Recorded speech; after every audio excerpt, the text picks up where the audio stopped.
Shalom, back with part 3. Let's continue here. All right.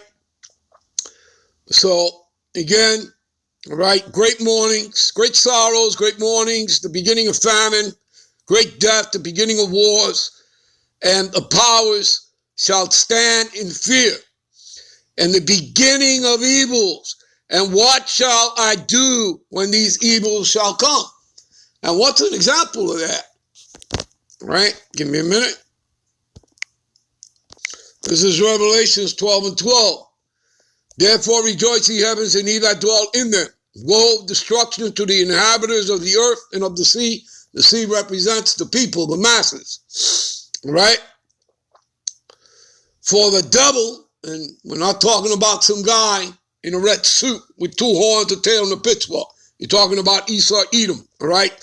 The white man, that devil, all right, is come down unto you having great wrath, because he knoweth that he hath but a short time. Okay? You people don't understand what that means? He has a bounds he cannot pass. All right? A boundary of rulership that he cannot pass. He cannot go a second past it. Regardless of what he says or does. All right? And whether he knows it or not, he's fulfilling prophecy. And at least the elites know that. And of course, us in this truth, starting with our elders on down, of the hopeful elect of Israelites, we know that. Okay? All right? So, he knoweth that he hath but a short time. You can read about this scripture in Jeremiah. There's also one in Job 14 and 5. All right? That he has a bounds which he cannot pass. You understand? All right? Because he's not in charge, people. Let's go down to verse 17. And what does it say here? All right? Matter of fact, give me a minute. Let me see here.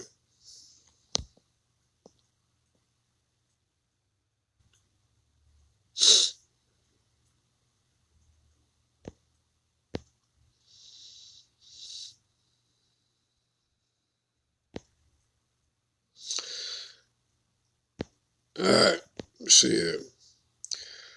Let me jump to verse 13 instead of 17.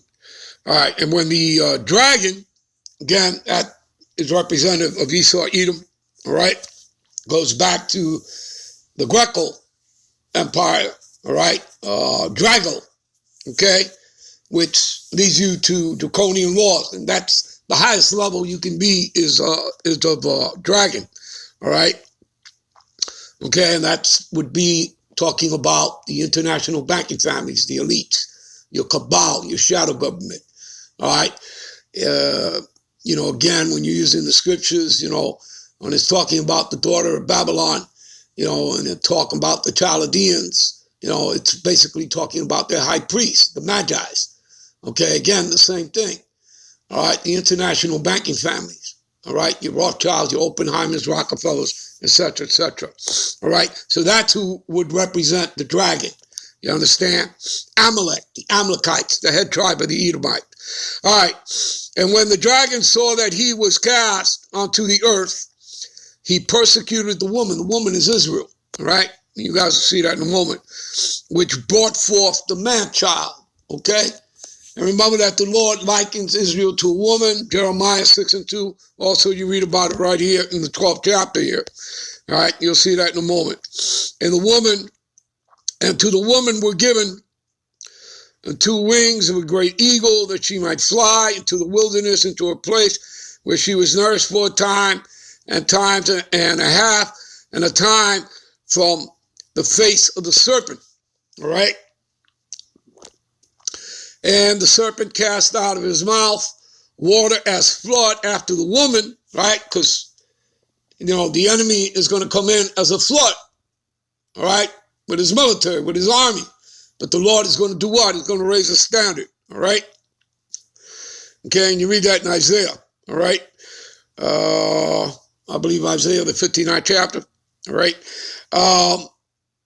That he might cause her to be carried away, all right, of the flood, all right? All right, anyway, let me jump down here to verse 17. And the dragon was wroth with the woman, okay, which is Israel, all right, and went to make war with the remnant of her seed. But in particular, who of the remnant is going to tell you, all right, which keep the commandments of the Most High. So you see, everyone that is in this truth, okay, because what are we doing? We're prophesying. That's what we're supposed to do. We're commanded to prophesy, all right? You know, you can go back to Matthew's, all right, the 10th chapter, you know, tell you that, all right? And remember that Yahushua is the spirit of prophecy, okay? Revelation 19 and 10, all right? So that's what a prophet is supposed to do, is prophesy, all right? To bring this doctrine out, okay? The Most High's doctrine, okay? And like Yahushua says in St. John 7:16, my doctrine is not mine, but him that sent me. And who sent Yahushua? The Father, Yahweh, all right? All right, so went to make war with the remnant of his seed, which are the Israelites, you Negro, Latino, Native Americans, all right? But particularly who? Them which keep the commandments of the Most High and have the testimony of his son, Yahushua the Mashiach. You see that? So we have the truth. So you understand? Again, this is Esau, just fulfillment of prophecy, okay? He has to fulfill it. You know, some of us are going to die. Some of us are going to be beheaded. You read about it. Again, in Revelations, the 20th chapter, verse 4, you know, and I saw the souls of them that were beheaded for the testimony of Yahushua. You understand?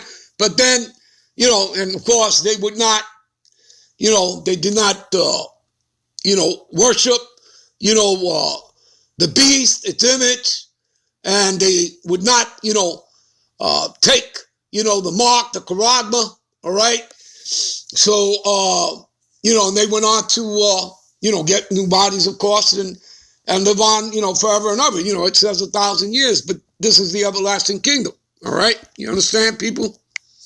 All right? All right.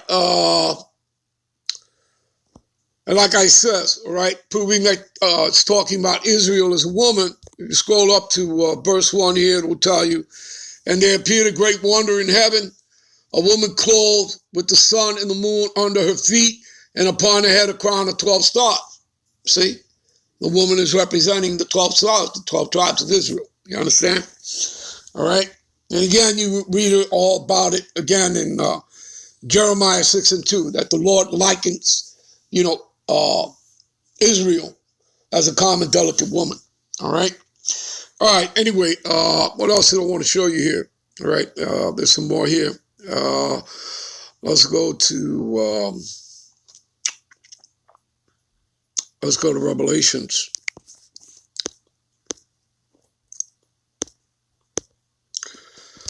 Revelations 2 and 10. All right. Let's say here, fear none of those things which thou shalt suffer. Behold, the devil, again, talking about Esau, right? The dragon, the old serpent, which is the devil and Satan, shall cast some of you into prison. Again, detention centers. You understand? FEMA camps. And this stuff is real, people. All right? Because this is all a fulfillment of prophecy. All right? That ye may be tried. It means tested, people. Tested. To test your integrity. All right? Your fealty. Your loyalty. Okay? Your steadfastness in the faith. To see whether or not you're going to jump ship and bail out on your Yahushua. You understand? So gird up your loins. All right? Be men. And ye shall have tribulation 10 days, maybe 10 days, maybe more. Be thou faithful unto death, and I shall give thee a crown of life. That's everlasting life. That's immortality. That's a new body. Okay? You're talking about co-heirs to the kingdom. You're talking rulership. He that overcometh and keepeth my works until the end, even, some of us that may pass, like I said, some of us may be beheaded, as it's written, again in Revelation 20 and 4. Regardless, you'll be one of the first ones. You'll be having the new body first before, the survivors. Okay? But you're going to get those new bodies. Okay?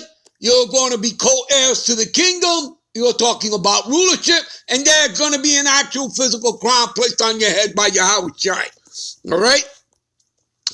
All right, what else? Let me give you one more. Give me a minute. All right, this is Daniel 12:1. All right, and at that time shall Michael stand up, the great prince, and he won't be alone. There'll be the other angels with Yahweh Shai as well, that standeth for the children of thy people, talking about you Israelites, you Negro, Latinos, Native Americans. And there shall be a time of trouble, as in Jacob's troubled people, very real, all right, Jeremiah 30:7. Such as never was since there was a nation, even to that time, at the same time.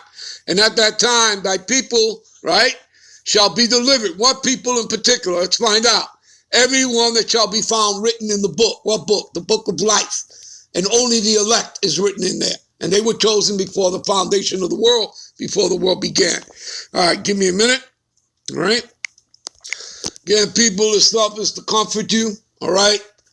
That's what it's for. The scriptures are known as a comforter. All right. Again, these things were written aforetime for our learning. Romans 15:4. You understand that? All right. This is Isaiah 41:10. Fear thou not, for I am with thee. Be not dismayed, for I am thy God power. I will strengthen thee. That's right. You're going to get new bodies, the spiritual powers. All right. Trust in the Lord. All right. Put your trust in the Lord. What does it say in Acts 5:29? The apostles are sitting around, they're saying, it is better that, we put our trust in the Most High. You understand? Not in man. All right. Who are you going to trust? Your enemy? What does it tell you in Escalatius, Sirach 12:10? Never trust thy enemy. All right. So I will help thee. Yeah, I will uphold thee with the right hand of my righteousness. Who's the right hand of the Lord? Yahweh Shai. All right. And he's coming with Michael the archangel. We just finished reading it, right? All right. All right. Give me a minute. All right. We'll end this here and we'll come right back, I believe, with part 4. All right. Shalom.